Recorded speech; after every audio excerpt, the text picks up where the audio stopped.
many of you would go whitewater rafting without a life jacket? How many of you would have gone in the early stages of Corona walking around without a mask when there was no vaccine and we didn't really know the extent of things? How many of you would go parachuting out of a plane without a parachute? We'll drive around with seatbelts while we're in our cars, and the smart ones among us, when they go to concerts, we actually wear earplugs, not to destroy our ears. Why don't we walk around with tools to preserve our life in a day and age when something like this has become a symbol invoking hatred, physical violence, and even worse? We all value our lives as in the Jewish community. We see the importance of preserving life of ours and our families and our community. We even have Hatzalah. We've established a whole organization dedicated to preserving life. Pikuach nefesh doche Shabbos. You can break Shabbos to save a life. And even when Yaakov Avinu went out and he was going towards Esav, he prepared himself by praying, by preparing some sort of gift to give Esav, and he also prepared for war. And obviously it wasn't a war of conquest and glory, but more to preserve the life of his family and to protect someone who he thought was going to wipe them all out. The past few weeks, I'm sure we've all heard or seen some of the very gruesome acts of terror that have been happening in Israel, in Bnei Brak, in Hadera, all over Israel. And even when I was in Israel, like about 7 years ago in Yeshiva, and when there was attacks going on then, we heard of all these things going on. Countless victims just brutally murdered. Random people, they weren't, plotted to be killed, specifically that person, but they sort of random attack on a random person. They just chose a person and they cut him down. So the instances, the authorities are able to catch the perpetrators and the murderers, and they're able to bring either put them out or bring them to justice in some sort of way. However, it's not always the case where this can happen. The authorities aren't there to respond immediately as best as the IDF and the police are trying to work that out. In many instances, just like the one that happened just last week, where a bus driver ended up killing the terrorist, they had to wait who knows how long before someone was able to get on the scene and put an end to the violence.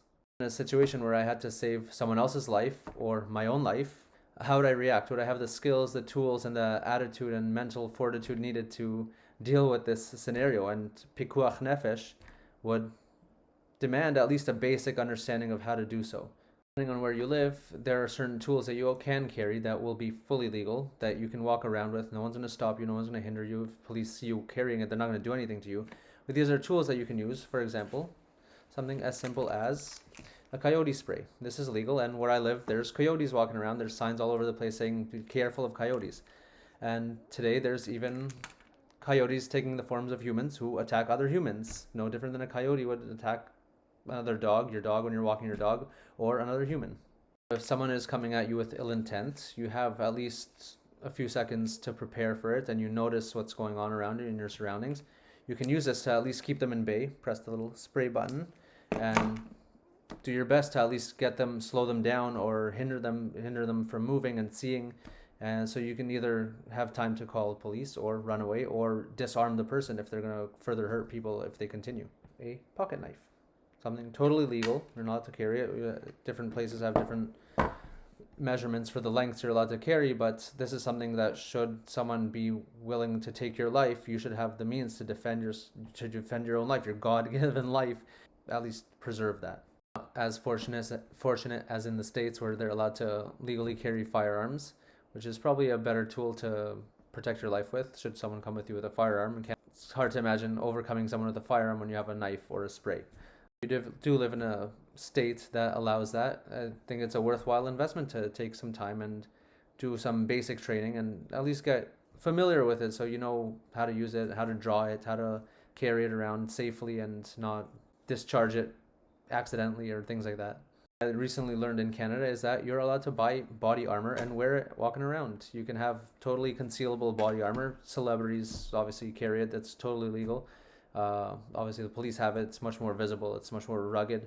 But civilians are allowed to have like very thin body armor that fits under their clothing. No one will notice it. And honestly, it's something that I'm considering looking at the way things are going. Just last year around Shavuot time, there were attacks against Jews when things were heating up in Israel. There was war between Gaza and Israel and the Palestinians. And people were attacking Jews here in Toronto because they're Jewish and their Jews are associated with Israel and therefore they are the enemy. Now, just to clarify, a big part of self-defense is your awareness of your situation and where you're heading and who's around you and what's going on around you, and not just being on your phone looking in your few feet in front of you. You have to be aware of your surroundings and not to be that you go crazy and paranoid and looking all around you and jittering like someone's going to attack me. But you should be aware of what's going on around you. What's out of place? What doesn't look right? But if something does ring your alarm, pay more attention to that.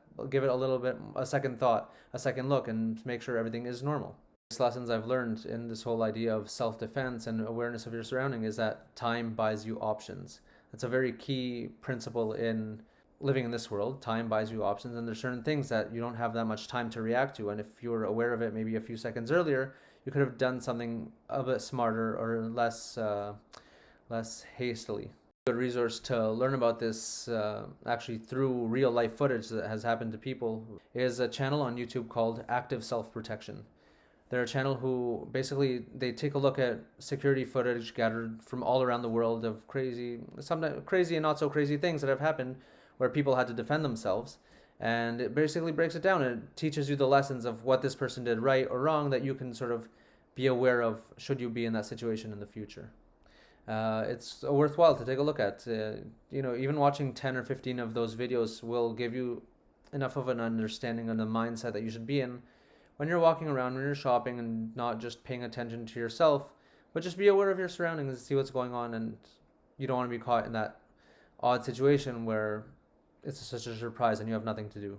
This even in the Megillat Esther, which we read just a little short while ago, where Mordechai paid attention to his surroundings, and what did he overhear? The conversation of Bigtan and Teresh, their plot to assassinate the king. It was a totally different language, and he was like, oh, what are these guys talking about in this language? And something seems odd. Why are they talking this foreign language that we don't speak here? And he caught attention to something that would eventually lead to the salvation of the Jewish people. And just to end on a final note, you may have a spray and a knife, you may have a firearm on you walking around with your everyday carry kit that you use to preserve life. And all of this could not help you. At the end of the day, there's one Hashem in the world, and He is the one who runs it. And even these sad scenarios, at the end of the day, we have to realize that Hashem, again, to teach us our lessons that we need to learn, and these neshamas of the people who are taken are resting in Gan Eden. But it's for us to learn and take to heart that we have to change, we have to do tshuva. Every weapon in the world will not save you if Hashem doesn't want it to save you. We have to dive into Hashem every day for the safety of Klal Yisrael, for the safety of our families, and to make sure Hashem foils the plots of these evildoers even before they come to fruition. This video is just to perhaps open people's eyes into what they can do a little bit more to be aware and to protect their own lives. It's the most valuable thing you've been given. Time is of the essence. Hashem has given us such a gracious gift of time. And if someone wants to cut that short, if you're doing something positive in this world and you're affecting so many people for good, why wouldn't you want to protect that? You arm yourself to go on your day-to-day routine and always praying for the best and perhaps expecting the worst, especially if you live in Israel right now.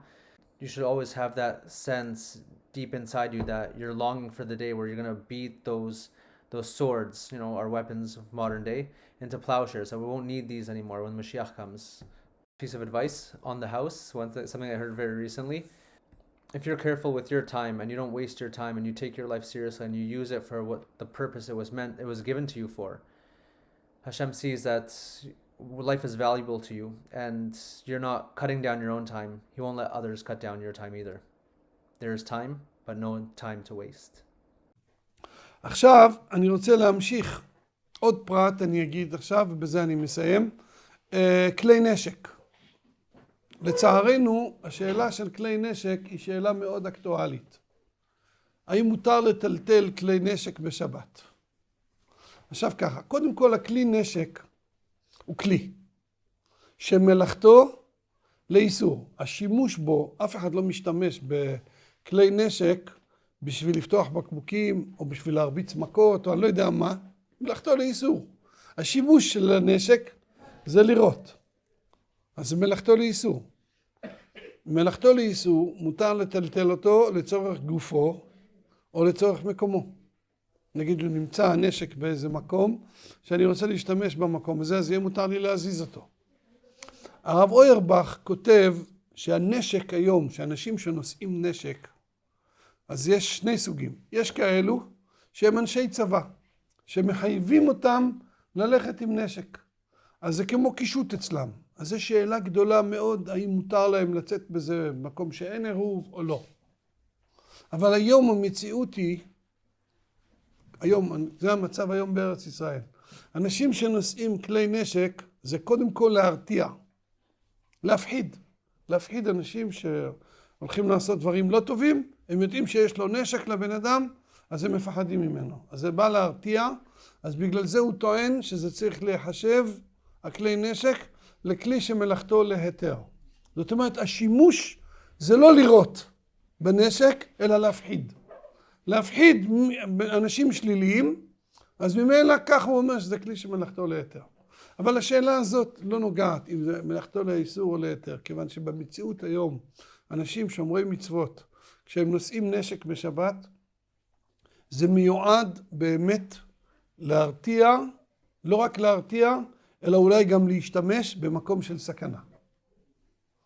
ולכן בכל מקום בארץ ישראל היום, אדם שיש לו כלי נשק ברישיון, והוא יודע להשתמש בו, יש כאלה שלא יודעים להשתמש. אתה יכול יבוא מחבל, פה מישהו, במקום להרוג את המחבל, להרוג את כל האנשים, אוי ואבוי.